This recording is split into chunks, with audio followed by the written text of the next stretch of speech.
Welcome to the Astrology and Self-Mastery Summit. During this lively 3-week series, some of my favorite astrologers on any planet will be discussing empowerment, free will, and karma, and how they play out in our lives and our relationships. I'm your host, Suzanne Gerber, and I'm excited to be bringing you this series for, many reasons, not the least being that over the past year, these themes have been the dominant issues in so much of my client work.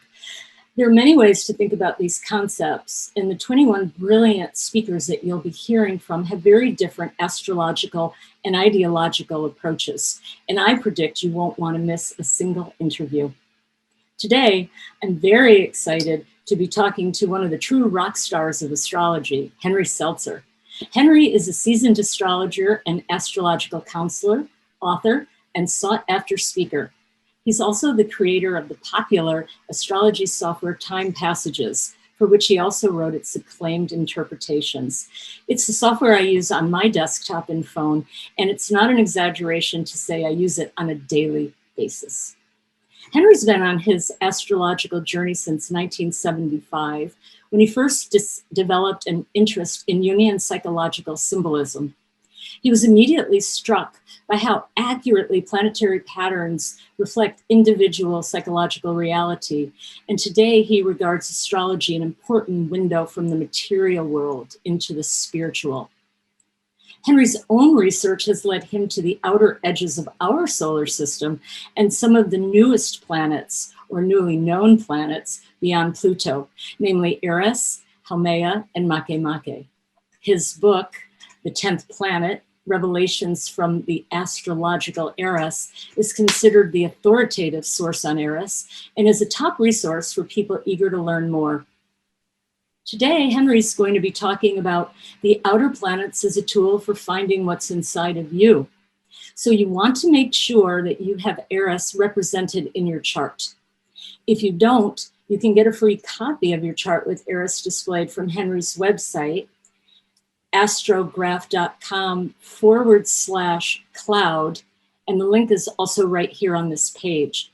You will sign up for a free Time Passages membership, click on More Options, and select the box to display Eris.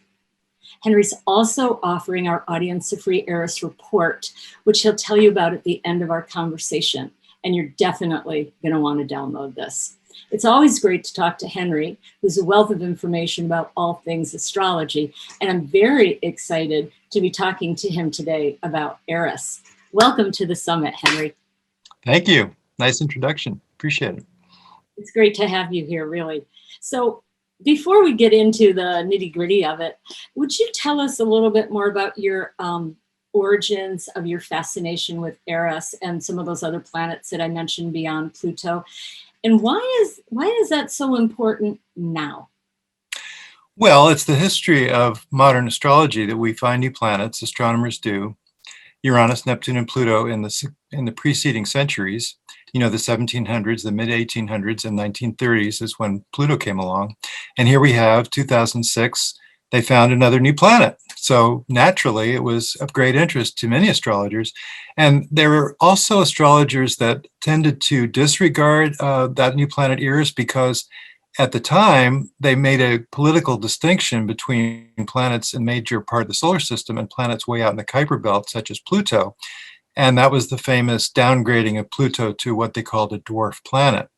And to me, that's not a downgrade because we know that Pluto is very active in charts. We didn't, in the almost 15 years since that discovery and that decision by the International Astronomical Union to decide that, Pluto being out there in the Kuiper belt, all these new objects in the Kuiper belt that had potential status as planets. They didn't want the number of planets in the solar system, which is part of our fundamental cosmology. Where are we in the universe? Where are we in the solar system? How many planets are in the solar system? So they said, no, we're not going to have that keep changing, going up 12 this year, 15 next year 25, They wanted to have it more stable. So they said, well, it's actually only 8 real planets, and then we have some dwarf planets. And the exciting thing about Eris is just as big as Pluto, brighter and more dense, arguably the more important in the Kuiper Belt than Pluto. So my scientific mind, I did have a scientific training growing up before I got more into astrology than that. But the science of it is, well, that's what happens. We new planets are discovered. The astronomers find them in their telescopes and their comparisons of pictures and see the motion. And then the astrologers go to work trying to figure out what they mean. And so that was a complete obvious challenge to me. What is this new planet about? And that doesn't matter if they call it dwarf, it's just saying it's a KBO planet, it's a Kuiper Belt object that's out there. And so I started trying to figure it out from the mythology. Eris was named from the Greek mythology, the sister of the god of war, followed him willingly into the battle, and delighted in the groans of the dying. So I right away thought of a fierce feminine warrior. Also thought to myself, what is the distinction between a feminine warrior and a masculine warrior? And I really came to understand that a masculine warrior, the traditional Marsi kind of person, might be in the battle for a multiple of reasons. It might be they're being paid. It might be there's an ego thing going on. I'm bigger than you. I have a bigger arm than you. I have a sharper sword than you. It might be for territory. It might be for material advantage. There's all kinds of reasons that men fight. And a lot of it sometimes has to do with ego. But the feminine warrior fights for what she absolutely has to fight for. It's a deep need. And I began to understand also with the fact that Pluto, way out there on the edge of the solar system, the Kuiper Belt, really goes to depth as far as what we know. This is all the research that people have done since the 1930s about what does Pluto really mean in charts. And we understand that it's connected with the soul. We understand that it's connected with deep process within us. The psychology began in the 1900s to understand that there was this unconscious side to our personalities. It was very important to recognize what this was about. And I believe that all of these new planets that are named, and I do distinguish the ones that are named, officially named as planets, even though there's other objects out there. Those named planets, they're all significant in charts, and they do go to depth in the personality. So it's very interesting, and it's very much a part of what we need to understand more of what we are, what the human condition truly is, and what is our life about ultimately. Is this speaking also to a kind of evolution of collective consciousness too, that we're going into these depths that maybe weren't quite so much part of the zeitgeist and collective reality even 100 years ago or more recently? Absolutely. And what you can think of is also the transition that we're really seeing even accelerating in this year of 2020, 2021, because at the winter solstice of 2020, the December 21st chart, we found, this really amazing, people have been talking about it, astrologers have been talking about it, the amazing coming together, that what they call the great conjunction of Saturn and Jupiter in Aquarius for the first time in an air sign in 200 years, for the first time to stay in the air signs. So every 20 years we have that connection of Jupiter and Saturn, and then this was the first time that it was going to stay in air signs for the next 200 years. It's been in earth signs, with one exception, for the past 200 years. So going from earth to air, what does that remind you of? The old song, the dawning of the age of Aquarius. The whole idea that the cycle, the cycle that has to do with the precession of the equinoxes. That's changing from a 2,000-year cycle that was more Pisces-oriented to a 2,000-year cycle that is more Aquarius. And we used to have the Pisces 2,000 years of faith. That was the Christian era. We're moving into a more humanistic phase. So this whole Aquarian ideal has to do with individual contribution. And how can that contribute to the social good and the social need? And how can it all function together? And it has to do also, of course, with the communication being so much more active these days with the internet. And global communication being just a factor of our lives now, which it wasn't not too long ago, it just came in.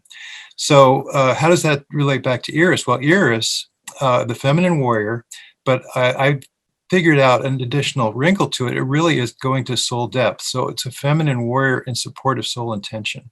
And so each one of us is ultimately our own dealer with our own fate. We're the master of our own fate. And we have this, what's deep inside us. And if we can recognize that factor and where it kind of lights up our chart, how it connects with other planets in our natal chart, we can understand a lot about what is really fundamental to our very being. If I see Eris in an astrological aspect with Mercury, it's a rider, inevitably. And you always see it in riders. And then if I see it in somebody's chart when I'm working with them, sometimes they say, oh my God, I've always thought about being a writer. That they either say, yes, I'm a writer. That's right. That's what I do. But it's so characteristic that it really lights up whatever planet it comes in contact with. The house position is also very important. So it's a very important new energy, just as important as Pluto in charts, I feel, which is a big statement, but I think it's true. And it does really light us up in terms of where is our soul intention? What is our deepest desire for ourselves? Where do we find our greatest authenticity? How can we come to that? How can we come to express who we really are at base? And it gets to higher purpose. It gets to, you could say, your higher self. We have these factors within us that are kind of hidden, and we need to discover them in order to really experience our lives, in order to experience who we really are. And that really all does tie in with this swing from the old faith model to more humanistic model where everybody is individually responsible.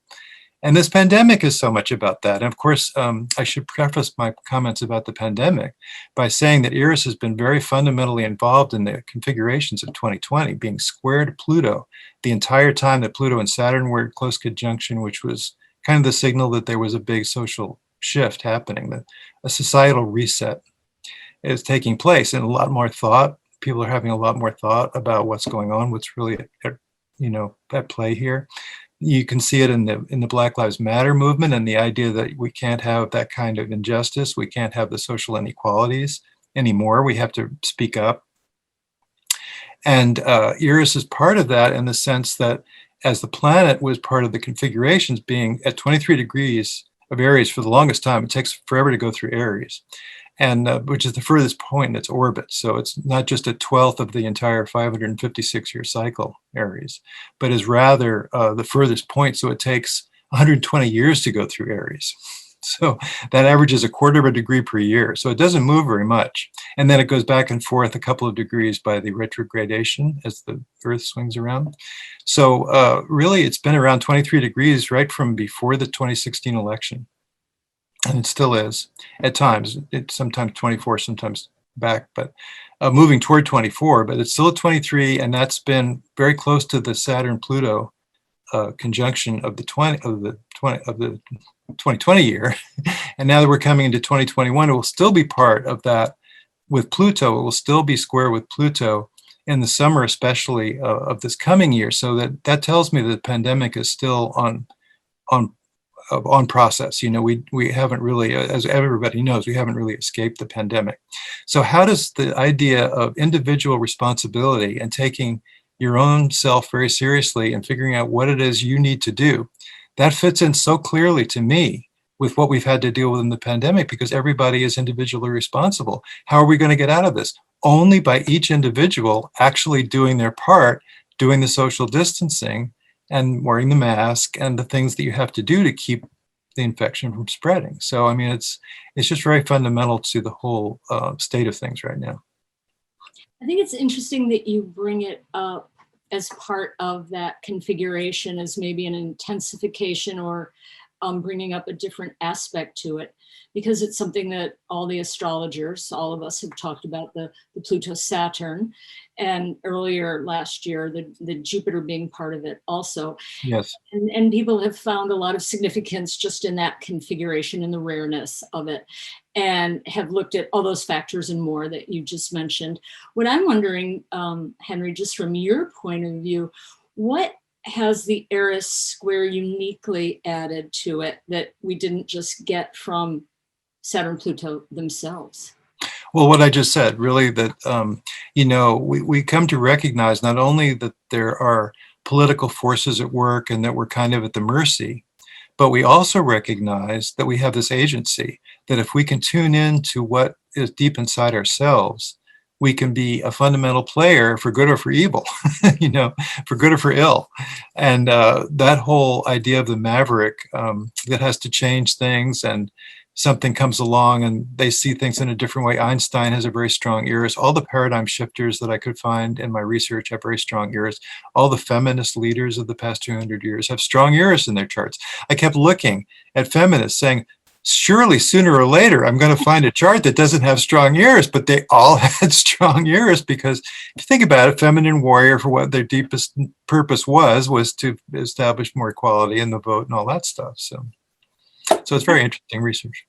I'm not going to put you on the spot and ask you to tell me a bunch of them off the top of your head, but I do want to go back to a quote of yours that I really love when you've talked about exactly this point. And you've said that when Eris is prominent in a chart, in your observation, it signifies, and I'm quoting you here, high intensity mavericks who courageously strive against all odds to express and to act on their own unique point of view.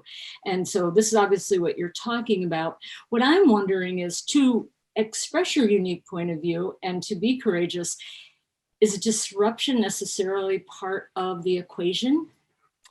Well, it is when you're going up against the status quo. That's the question you might ask for all the paradigm shifters of history.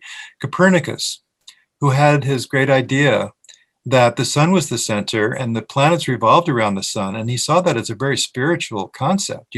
That was spiritual for him, but it went against the teachings of the church, who had this whole idea that everything revolved around the earth because this is where we were made by God to be human and all this stuff.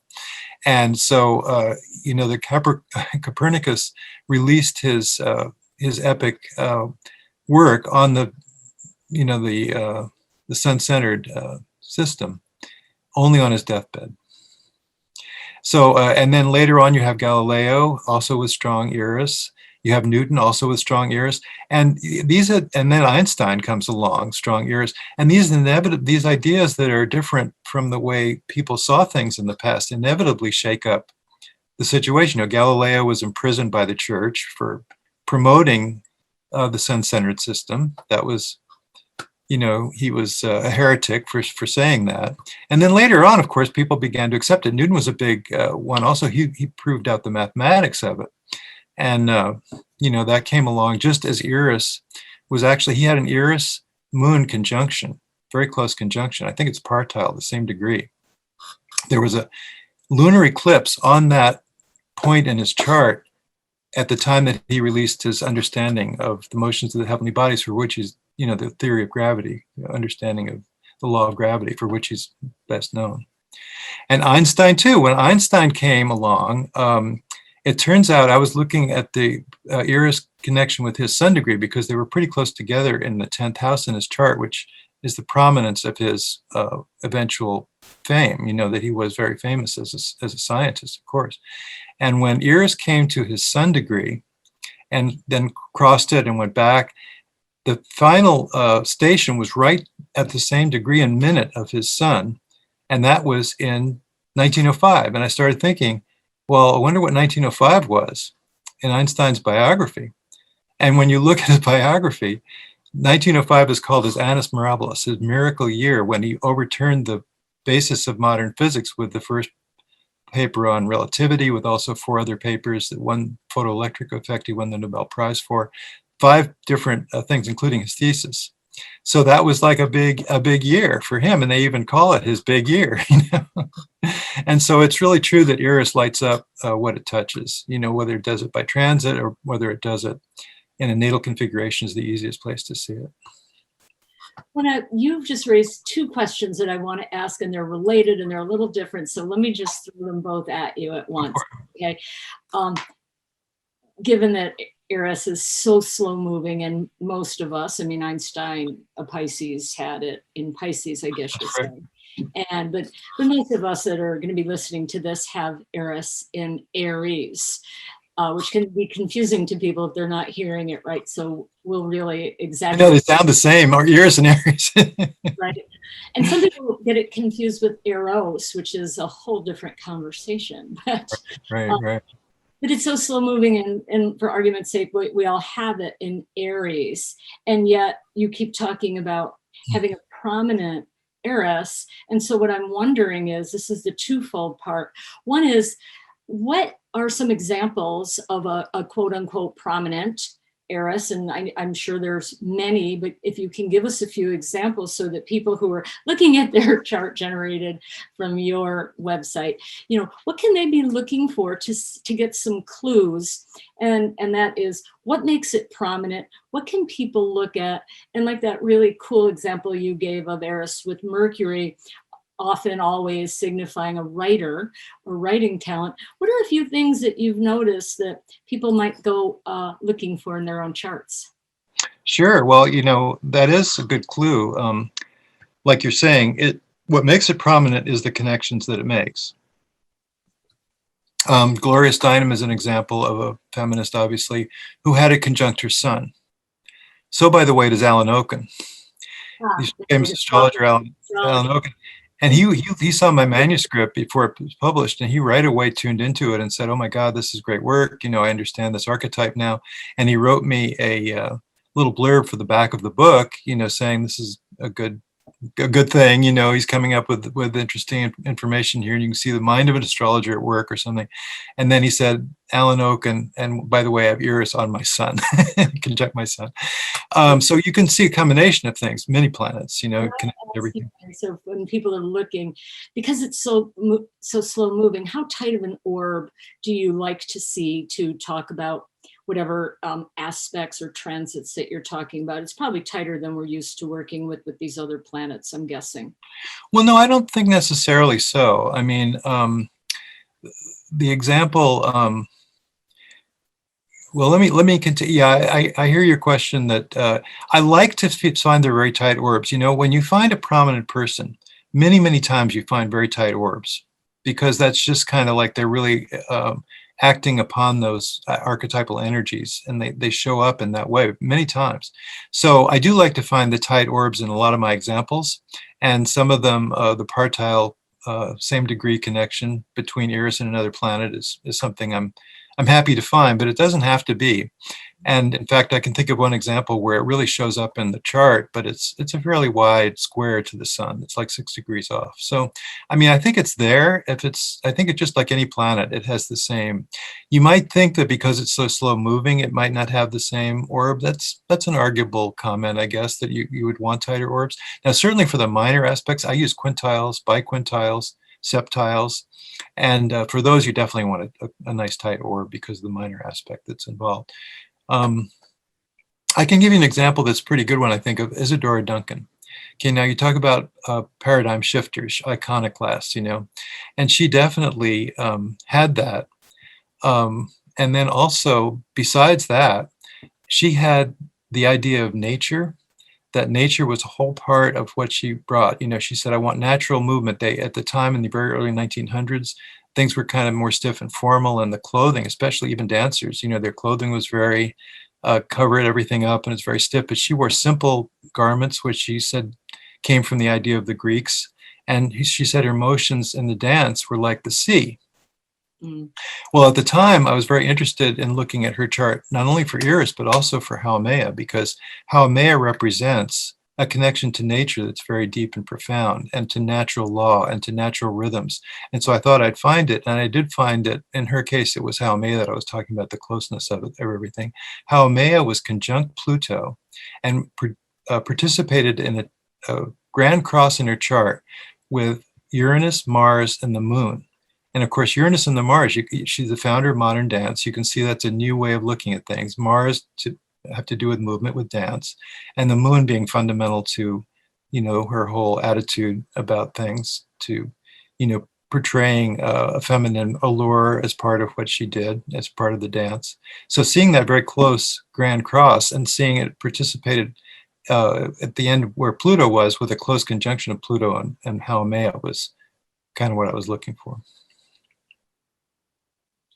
And then just recently, I looked at the chart of one of these feminist leaders, and it was so characteristic. You could see Eris was very closely connected with several different planets in her chart. That was another case of a T square involving Mercury, and she was well known as an author, as a radical feminist. She left. This is T. Grace Atkinson, and she left. Her name T. Grace is Ti-Grace. It's a funny first name. It relates to I forget. I think it's Hawaiian or something. But anyway, she was somebody that left the National Organization of Women as not being radical enough and founded her own more radical organization. So, it was pretty cool to see that really strong position in her chart. Are you seeing more challenging aspects with some of these radical mavericks, or, as opposed to a lot of trine sextiles? What I tend to do with that, I took a clue from Stephen Arroyo years ago, that you can look at the difference between a square and a trine when you're talking about something like Venus and the moon, makes a big difference. But when you're looking at Pluto or Eris, any of these outer planets that are such strong energies, it doesn't matter so much if it's a trine or a square. I don't really worry about that too much. I mean, it would have slight difference. There's a little bit of ease in working with the outer planet energy with a trine compared to a square in opposition. But basically, the Pluto or the Eris is the elephant in the room. It's going to be there. If it comes in as a trine, if it comes in as a square, it's still going to be Pluto. So, and that applies to Eris as well. And so people who are looking at their charts right now and trying to make sense of that, assuming they know how to find aspects, what are some of the things that they might look for? What are some of the things that you've noticed? Well, that's a good question. So, yeah, let me run that through, because I found it very characteristic. Eris with Mars is very masculine, or very sexual. It doesn't have to be a man, of course, but there's kind of a masculinity involved, and athleticism that would be involved. And a good example of that is Neil Cassidy, who has a perfect square between Eris and Mars in his chart, and he was very, very sexually oriented, let's say. On the other hand, Eris with Venus is the appreciator of that maverick kind of energy. And a couple of examples there. One is actually Neil Cassidy's wife, Carolyn Cassidy, had the Venus conjunction with Eris. So she was the appreciator of that maverick kind of style. And by the way, Jack Kerouac, who idealized Neil Cassidy and made him the basis of many novels, not just one or two, but about 5 different novels that Neil Cassidy was the model for the central character, also had Eris conjunct Venus, very close conjunction to Venus. And another one that is an example of that is Anais Nin, who was very strong in her promotion of people like Henry Miller, like D.H. Lawrence. And, those were mavericks, and those show strong Eris. Then let's see. So that's then Eris with the moon is very interesting. Eris with the moon, it does have a certain feminine quality to it. An appreciation of the feminine, but it's also thinking in that way. Einstein has a perfect trine, like a partile trine between Eris and the moon. And so does Jung have also a very strong connection with Eris and the moon. And also with Mercury. With Jung, he has it with Mercury. And of course, he was not only a writer, his collected works come to 18 volumes. He lectured in 3 languages. And he's worked with the spirit Mercurius toward the end of his life when he was involved with alchemy. And he has the partile, I believe it's trine between Eris and Mercury. So let's see. So going on to, Eris and the Sun, obviously, it's part of the just personality. They tend to be dominant personalities. They're pretty strong in what they hook up with a person with strong Eris. When they hook up with what their really intense principles are, what their deepest values are, they're unstoppable. They will stop at nothing. And then on the other hand, though, they can be just kind of disruptive if they're not really tuned into what's deep inside them. Eris with Jupiter is interesting. It's the kind of expansiveness, the joyousness that is involved with Jupiter as part of their personality and their makeup. Eris with Saturn is very interesting because the higher principle of Saturn is to see the improvement of society. Eris with Saturn, I always call it defending the underdog. They are absolutely for fairness. They want to see the society evolve and improve. And it's inevitable. I see it when I look for it. Like an example there, believe it or not, is with ran for president, founder of that consumer advocacy. You know who I'm talking about? Oh, back in the day, Ralph Nader? No, in the recent, ran for president in the recent 2020 election. I can't think of her name. I'm having a mental block. Gosh, Anyway, you can see doesn't matter. this is very spontaneous. Yeah, it's okay. So, but I knew that she was all for fairness. I wish I could think of her name so you'd see the example. It's too bad. Oh well. Anyway, I did find it. I looked and I found it. It was a biquintile between Eris and Saturn, where I was looking for it, within a tenth of a degree. Let's see. So Eris with now Eris with Uranus and Neptune, it just brings those more to the fore. You know, brings those up to. You can see that there's a strong Uranian principle, a strong Neptunian factor. You know, that those things. And Pluto, they're very difficult people. They can be just powerful. They will blow through anything. And these are all long-term aspects too. Eris with Pluto stays the same for a long time, right? For its generational aspect, obviously. You're talking, and I don't have my chart in front of me, but I'm going around trying to think about, oh, which do I have?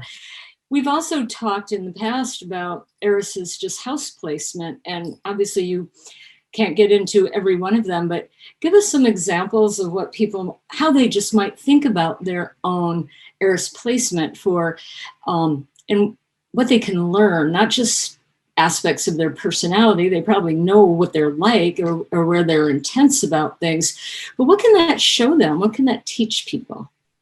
Well, yeah, that's very interesting. I myself have Eris in the 6th house, and I don't have any Virgo in my chart.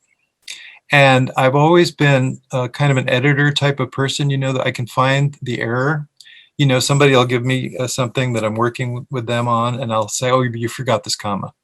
You know, it's like I'm always seeking like the detail, very detail oriented. You know, I've done computer programming in my life, right?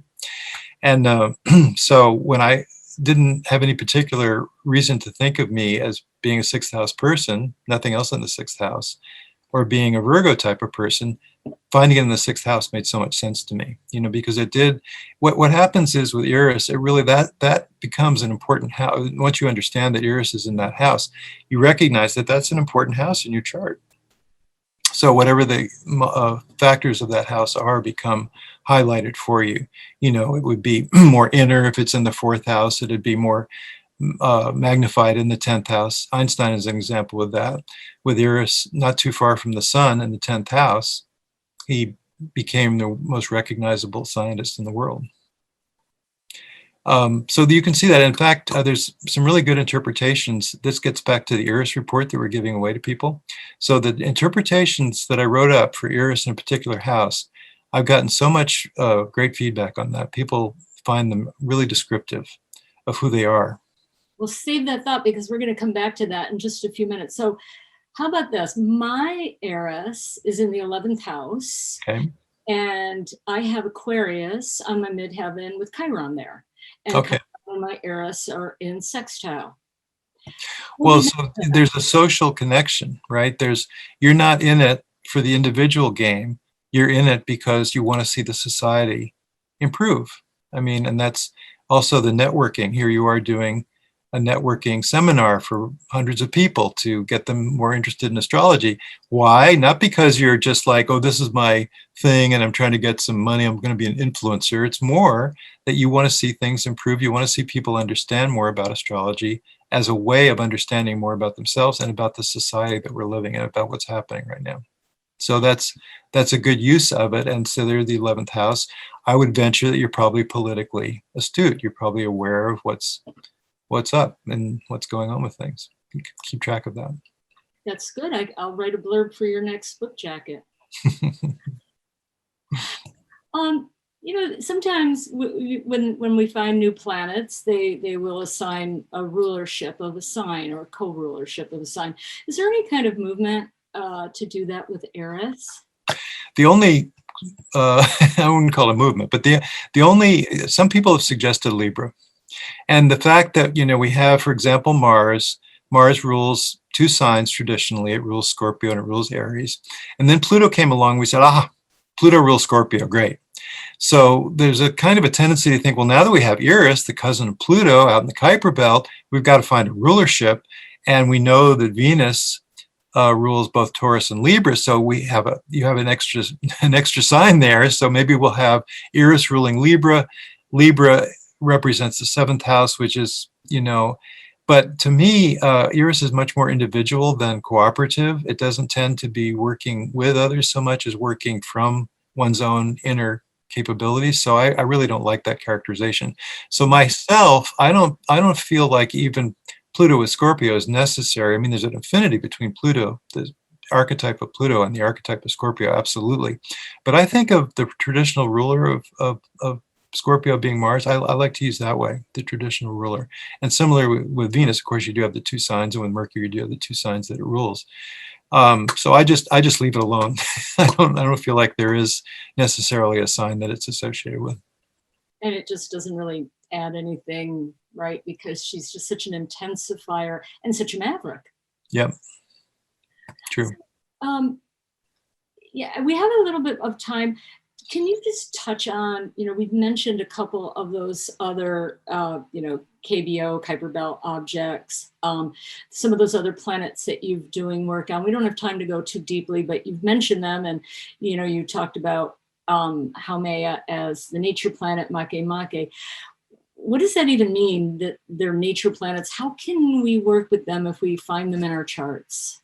Well, it's very interesting what it means, because really we're coming to a better understanding of what we are inside, deep inside.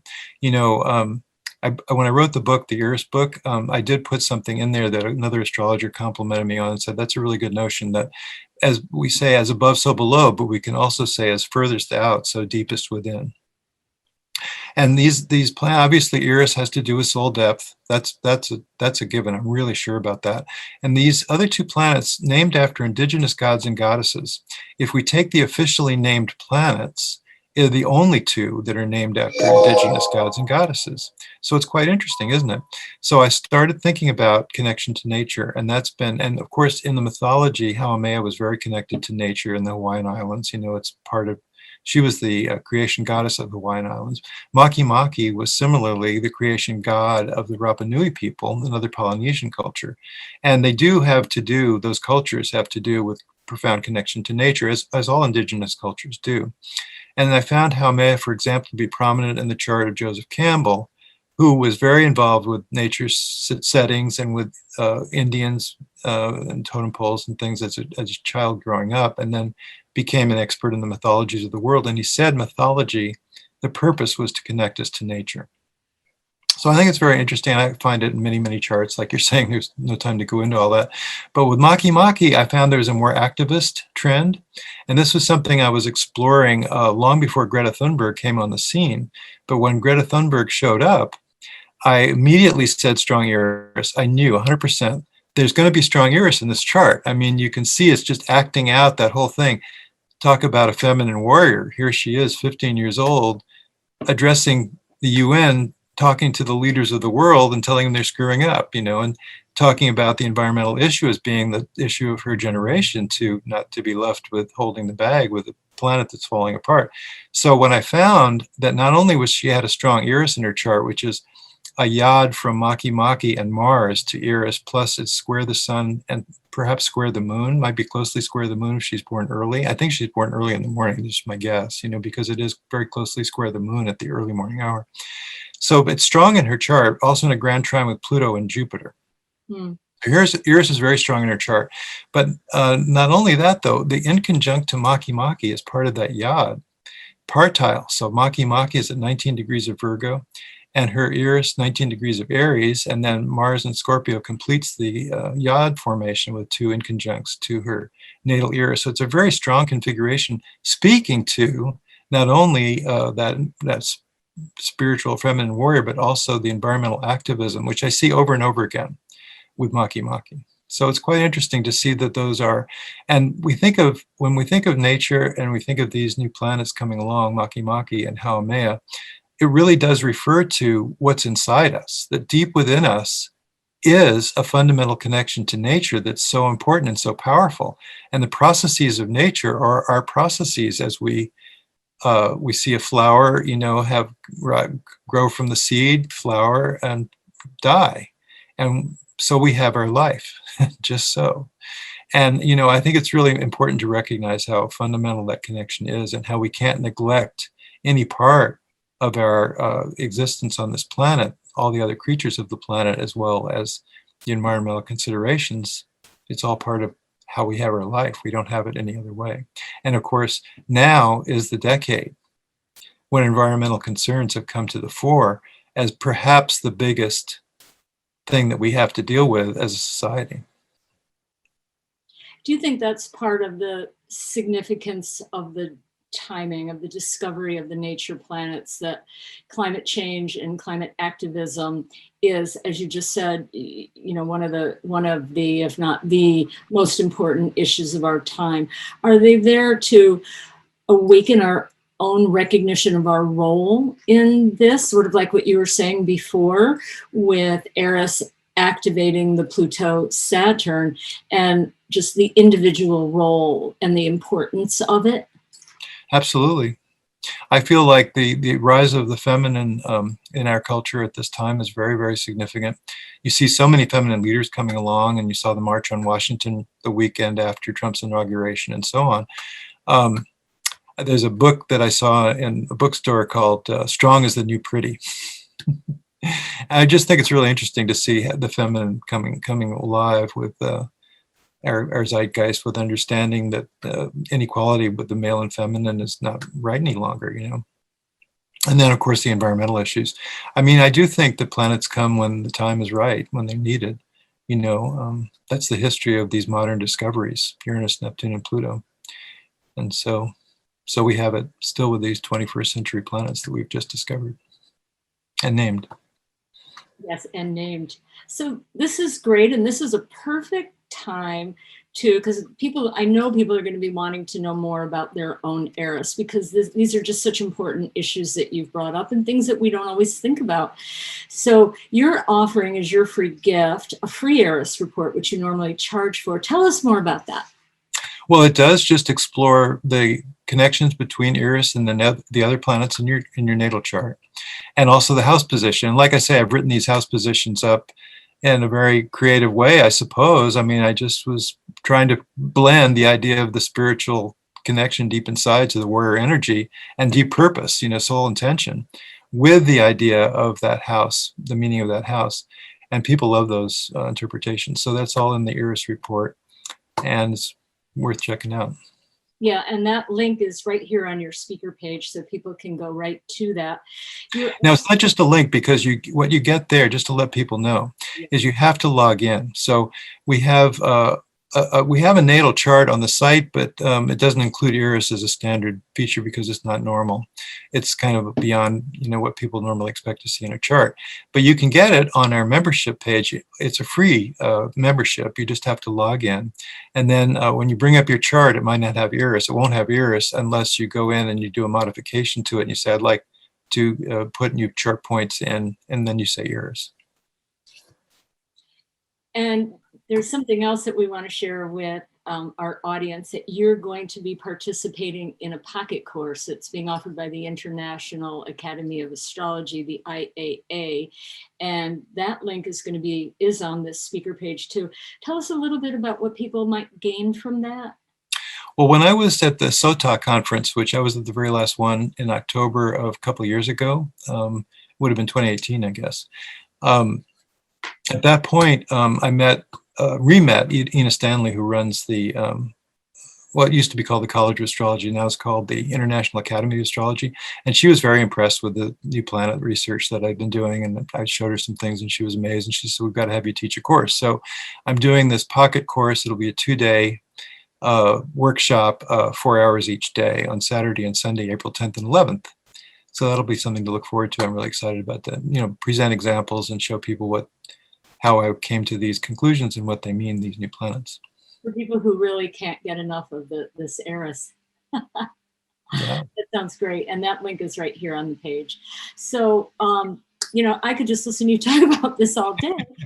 But we are going to have to end here, at least for now. So I really want to thank you so much for sharing all that, which of course with you is just the tip of the iceberg. Thank you very much for having me. Yeah, it was really fascinating. And for people that want to learn more about you and time passages and download their Eris report, as we were saying, to learn more about the packet course, just go to any of the links on the page and be sure to tune into the rest of the Astrology and Self-Mastery Summit, because there's going to be even more fascinating conversations like this. So thank you, Henry. Thank you, everybody, for listening. And bye for now. Okay, my pleasure.